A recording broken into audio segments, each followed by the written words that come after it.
¿Qué hacemos cuando los hombres de Dios fallan?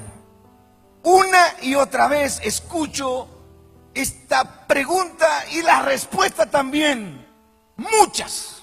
Sin embargo, hermano, miro en la Biblia, en la palabra de Dios, que no podemos colocarnos en el lugar de Dios para juzgar a aquellos hombres que Dios llamó. Dice el capítulo 1 del libro de Jeremías, en el versículo 5, que el Señor había llamado a estos hombres, incluso antes que pueda el ser humano conocerles a ellos. Dice la Biblia que Dios los había enviado a predicar su palabra.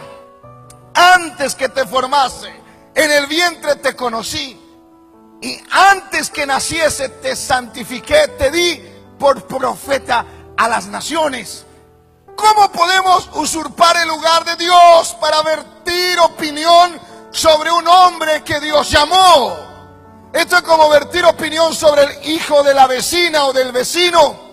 No podemos usurpar el lugar que le corresponde a Dios y vertir criterios y opiniones contra un hombre de Dios. Además, que esto le corresponde a Dios, tratar con aquel varón. Pensamos en Noé, un hombre que sale del diluvio en victoria con su familia, pero termina equivocado como todos los hombres que Dios ha usado, frágiles y débiles, para que ninguno se gloríe diciendo, yo soy mejor que otros. Para que el que se gloríe en Jesucristo, su Salvador, su Señor, que tomando lo que no es, ha hecho que sea. Y Noé maldijo a uno de sus hijos. ¿Cómo es posible que un padre que debe dar la bendición a su hijo le da la maldición? Pero no solo Noé, el mismo Abraham, a punto de perder la esposa que cede a las mentiras y engaños para aquel gobernante, que si no haya sido Dios, ese matrimonio se arruinaba. El mismo Abraham, que tomando a Agar tiene un hijo antes de Isaac. Pero este hombre que salió de su tierra para ir a Canaán, reacciona y sale de Egipto y otra vez en el lugar que Dios lo llamó. ¿Qué podemos decir de Abraham? Un hombre de fe. O pensamos, ¿qué trato le dio el Señor a él? O pensamos en David, que después de equivocarse, dejando la corona, huyendo del trono para que su hijo gobierne en su lugar, acusado por su conciencia o no. ¿Qué hizo Dios con David? Según la palabra del Señor, Dios lo puso ahí y David era conforme a su corazón, no para pecar, sino para perdonar pecados ajenos. ¿O qué pensamos de Pedro? Pedro le negó a Jesús 3 veces, pero Jesús platicó con él. Es que no podemos tomar el lugar de Dios. Dios llamó a ese hombre y ese hombre dará cuenta de su llamado al Dios que lo llamó para que sea su siervo. ¿Qué podemos hacer? No tomar el lugar de Dios. Ponernos en esa situación que a veces son ciertas que falló y a veces son mentiras que falló. A veces son verdades y a veces son calumnias. No nos consta, pero la gente lo comenta, lo difunde como si fuera cierto. ¿Y qué pasaría si fuera mentira? Y estamos haciendo una propaganda de rumores y promoviendo la mentira del diablo. No nos compete. Por eso la Biblia dice que cuando juzgamos a los demás lo hagamos con justo juicio y considerándonos también nosotros. Estimados, Dios no nos ha mandado a juzgar a los creyentes que ya son salvados por Jesús. Nos ha mandado a predicar su evangelio de arrepentimiento a los que no le conocen. Cada familia, cada institución, denominación, organización verá qué hace, pero nosotros predicaremos el evangelio de Dios a la gente que no conoce a Dios. ¿Y qué más podemos hacer por un hombre? No ponernos en el lugar de Dios, pero ponernos en ese lugar de ese hombre de Dios que está siendo atacado. Puede ser cierto o no. Y tercero, debemos orar por ese hombre de Dios. Cuando Pedro estaba preso, la iglesia no celebraba. Dice que hacía oración sin cesar. Hoy en día hay muchos líderes caídos supuestamente porque hay una iglesia que ha descuidado la oración por sus líderes.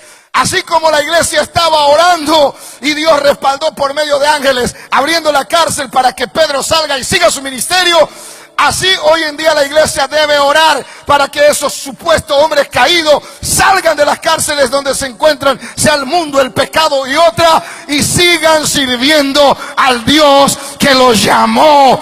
El mismo Pablo dijo: oren por mí. Hermano, yo no creo en lo que la gente dice del pasado de un hombre, ni lo que un hombre dice de su futuro. Yo creo en el presente de un hombre y en lo que la Biblia le asegura. Yo no vivo de rumores, yo vivo de la palabra de Dios. A mí no me impacta que un hombre se caiga, me impacta que un hombre se levante después de haberse caído. 7 veces cae el justo y vuelve a levantarse. El hombre de Dios se va a poner de pie para cumplir su misión con aquel que lo llamó. Y si Dios perdonó un pasado oscuro de usted, de mí, ese mismo Dios puede perdonar la vida de cualquier ser humano, la haya conocido o no. Hermanos, nosotros debemos ser más misericordiosos con los cristianos que caen habiendo conocido a Jesucristo, que llevando aquella misericordia a aquellos que no le conocen. Pero tristemente Jesús habló de los religiosos que pasaron, religiosos, sacerdote y levita, y vieron a un hombre herido, tirado. Pasaron por sus oficios, rápido se olvidaron. Sabían que hay que amar a Dios y al prójimo como a sí mismo. Y luego tiene que pasar un samaritano, alguien que la religión no lo deja entrar, alguien que la religión lo ve despreciable. Pero este samaritano tenía algo que la religiosidad perdió. Tenía misericordia por el hombre caído. Hay más misericordia en los soldados físicos que van a la guerra.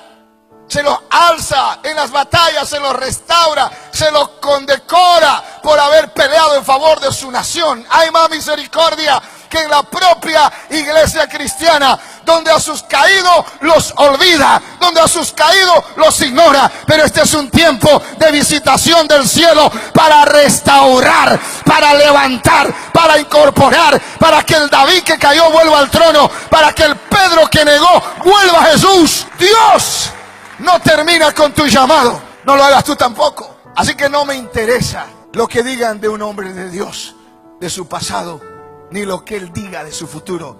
Me interesa su presente y las promesas que la Biblia le asegura.